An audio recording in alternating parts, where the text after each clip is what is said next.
So in this video, this inquiry, we're going to call into question the most deeply held and already assumed sense of me, the one here experiencing my life, my thoughts, my emotions, as something separate from them. The questions we're going to ask are not meant to be answered with thought. This isn't something we need to think about or comprehend in the psychological sense. What we're investigating here is the very nature of experience and the very nature of self, what I feel like I am, and what assumptions and beliefs we're making about that. For example, if I observe a beautiful landscape or a sunset, I can think about that. I can conclude it as a specific experience. I can remember it. I can describe it. But the actual felt experience of that beauty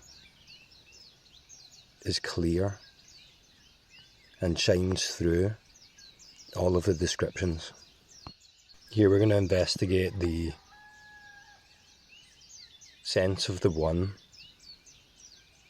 who feels like the experiencer, the one subject to my thoughts, the one observing and reacting to my experience, as something in it, as something separate from it by nature. Specifically, we're going to look at the sense of the thinker, the sense of the me here in mind, observing and relating to my thoughts, as the subject, as the agent. This assumed me happens to be the source of all misunderstanding, of all confusion, of all reaction, of all judgment, and of all suffering. The realization of the absence of this separate thinker, of this subject and mind apart from the thought experience, is what I would call awakening and the beginning of the end of suffering. So we're going to begin by simply noticing where our attention is right now. Is the attention in the thought experience? Is it in the body? Is it in the sensation or the immediate physical environment? Where is my attention right now? Simply noticing that equips us with a lot of power. The power to notice something outside the world of objective thoughts. So we're now going to notice the quality of the thought experience. We're going to recognize thoughts as they appear in awareness. And we're going to recognize them as such, as thoughts. But we're not going to get involved in the content of those thoughts. What we're interested in here is the direct experience of thinking. So whatever form of thought appears, we can say to ourselves, that's okay, that's perfect, I allow this to be as it is. If we begin to resist thoughts or label them good or bad, or interesting or boring, or should be there or shouldn't, similarly with any of experience, if we take a position on that, we've merely identified with another thought. But that's okay too. We're simply going to recognize that relax, and then bring our attention back to the experience of thought as it's appearing in our awareness right now. So let's become interested in the substance of thought. What is its substance? What is it made of? What is the experience of thinking like? Directly, presently, and immediately. What are the qualities of this thinking experience? We don't need to think about it or conclude. We don't need to add more thoughts or analyse. We just need to observe directly. Is the mind busy? Are thoughts frequent? Is the mind quiet?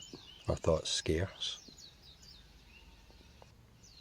Let's notice the incredible and mysterious and powerful ability of the thought stuff to transform into any shape, any form, to shape shift spontaneously at will.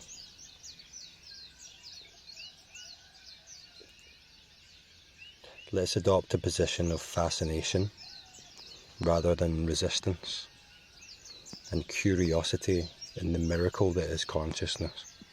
We may start to notice how hypnotic and sticky the thought experience is, how it has the ability to entice and hypnotise, and how a lot of this movement is habitual and seems like it's happening on its own, in spite of our apparent will. This can only become an obstruction if we identify with the content, the objective material suggested within thought. If this happens, we're simply going to bring our attention back to the immediate and direct experience of thought. And we're going to become curious and ask some questions. So what is the substance of this thought? What are its qualities? Does it seem like something I'm viewing from a distance? Where am I viewing from? And how far is the distance? Is it close? Are the thoughts locatable? Here we're returning to the mystery of the thinking experience, and it's quite fascinating. So we're going to welcome any thought that appears with openness and curiosity, and we're going to investigate the qualities further. So where are the borders between thoughts? What happens when I direct my full attention towards the immediate thought experience as closely as possible? Is there a distinction between the presence of thought and the absence of thought?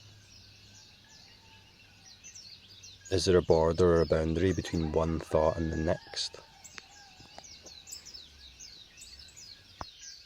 Let's investigate the qualities of this thought substance or this thinking space. Does it have dimensions? Is there a size to it? Is it loud? Is it quiet?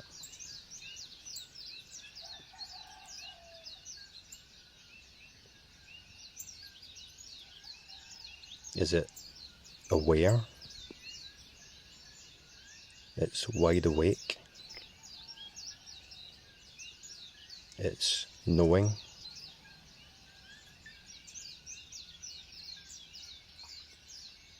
My experience is immediately aware of itself. It immediately knows itself. By the time it appears within my awareness. It's already aware. So what is this self-awareness with which I know my thought experience?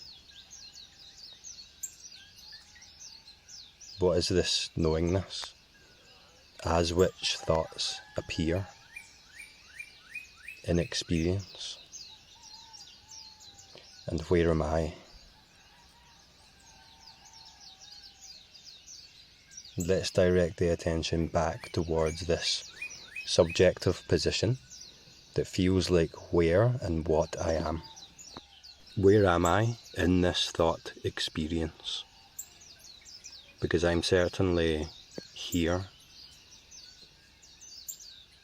And what are my qualities? I'm present. I exist. I am. I'm aware of myself. I'm alive. So it seems like I can objectively know my thought experience. But can I objectively know myself? What I am? Can I bring me, the subject, into experience as an object and know it directly? If I'm the experiencer, can I experience myself? Let's try it. What are the qualities of this self that I know I am? Where am I in relation to this thought experience as the experiencer? Can I find myself separate from the thoughts, from my thought experience? Can I find myself separate from any aspect of my experience? For sure. If I'm the one that's aware, then where am I in this? And what are my boundaries? What are my dimensions? What are my limitations? Or do I have any?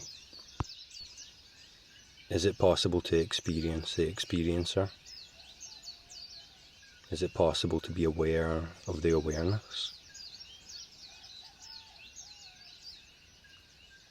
Is that something that can happen? Is that something that can be concluded or defined or confirmed? Where are the limits of me, the knower of my experience? Why, when I look, can't I find myself?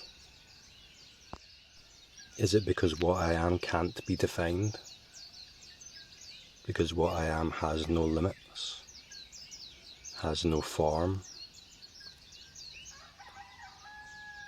Is it because what I am can't be captured through concepts or thought? What am I then that is clearly here? Clearly awake, clearly self-aware?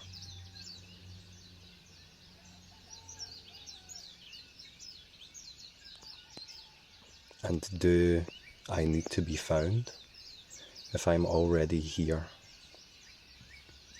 Do I need to be realized if I'm the one realizing? Do I need to wake up if I'm already awake? As we've already explored, my qualities are here, wide awake and aware, present, alive, and knowing. All experience appears within the knowingness with which it's known, the awareness with which I am aware. Can that quality be found in experience? Or is it the very substance of experience itself? Is what I'm made from the very fabric of experience itself? Look and see.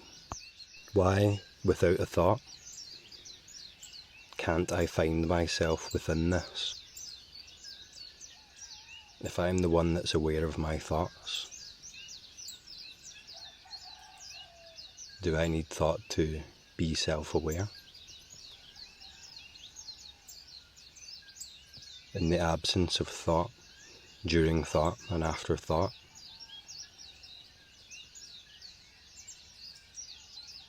am I present?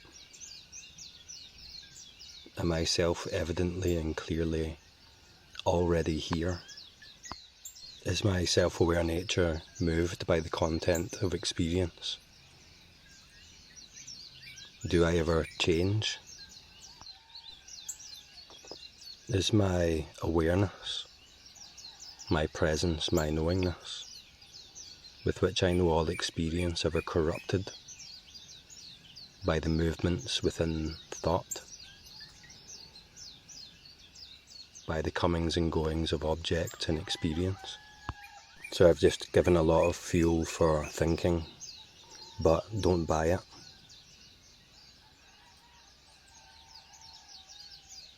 Don't follow the roads of thought, because if you're watching this, you already know that they lead nowhere other than back to where you are, such that you've never really moved. You've never really gone anywhere. You've never really discovered anything other. If you find yourself getting lost in the content of thought, just dilate the aperture of your attention back out to the immediate, self-aware, self-knowing experience of thought, and again become interested in the substance of the thought experience directly. Because by now we know that the answer is not going to be found as a conclusion within thought. The answer is ongoing. The answer is already here. So maybe it's before the question. Maybe the question's the problem. What am I that's already here and is wide awake and aware? And can I find myself apart from any aspect of experience other than a thought? Can I directly observe myself beyond a doubt, apart from anything that comes and goes within my experience, specifically thought? Does the substance of thought, the awareness of it, have parts? Does it know separateness, distinctness, distance, otherness? And am I other than that? So we'll now again check in and see, where is our attention?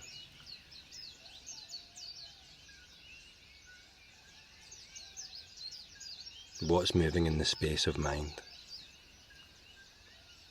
And then we'll bring our attention back down to the immediate physical environment. The sensation, the senses, the body, the breath. We'll take a few deep breaths, and then we'll just touch into the solid physicality, the weight of your body on a chair or seat, or lying down on the ground.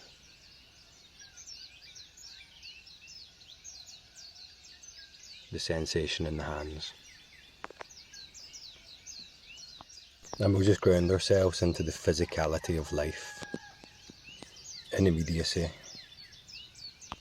So I'll just re-emphasise, now we're finishing, that these inquiries are about discovering or allowing or noticing what's already here What about you and your experience is inherently already here? Because awakeness, non-dual wholeness is already your nature.